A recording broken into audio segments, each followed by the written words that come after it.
દેણા ચોકડી નજીક આવેલું વિરોધ ગામ, જ્યાં ખેતર પાસે આવેલા મકાન પાસે મગર દેખાયો. રહેણાંક વિસ્તારમાં સતત બીજા દિવસે મગર દેખાયો હોય, જેને રેસ્ક્યુ કરી લેવામાં આવ્યો છે, પરંતુ મગર દેખાતા જ વિસ્તારના લોકોમાં ભયનો માહોલ છવાયો હતો. આ અંગે તાત્કાલિક વન્યજીવ સાથે સંકળાયેલી ખાનગી સંસ્થાને રહેણાંક વિસ્તારમાં મગર આવી ચડ્યો હોવાની જાણકારી આપવામાં આવી, એટલે ટીમ તાત્કાલિક ત્યાં પહોંચી ગઈ અને વિરોધ ગામે ખેતર પાસે ઘર પાસે આવી ગયેલા મગરનું સફળતાપૂર્વક રેસ્ક્યુ કરવામાં આવ્યું છે. સહી સલામત રીતે આ મગરને રેસ્ક્યુ કરી વન વિભાગને સોંપવામાં આવ્યું છે. નમસ્કાર વડોદરા, મારું નામ યશ તડવી. આજ રોજ લગભગ 11:30 વાગ્યાની આસપાસ અમારા હેલ્પલાઇન નંબર ઉપર એક કોલ આવ્યો હતો કે એક 5 થી 5.5 ફૂટનો મગર ખેતરમાં આવી ગયો છે વિરોધ ગામ પાસે.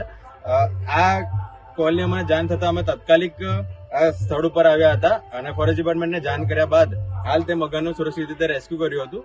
અમે વડોદરા વાસીઓને એટલી જ અપીલ કરવા માંગુ છું કે આવું કોઈક મગર કે બીજું કોઈ પણ વાઇલ્ડ એનિમલ તમારા આસપાસ આવી જાય તો તમારે પેનિક થઈ કે ગભરાઈને એને નુકસાન પહોંચાડવાની જરૂર નથી. અમારા જેવી ઘણી બધી સંસ્થાઓ વડોદરામાં કામ કરી રહી છે.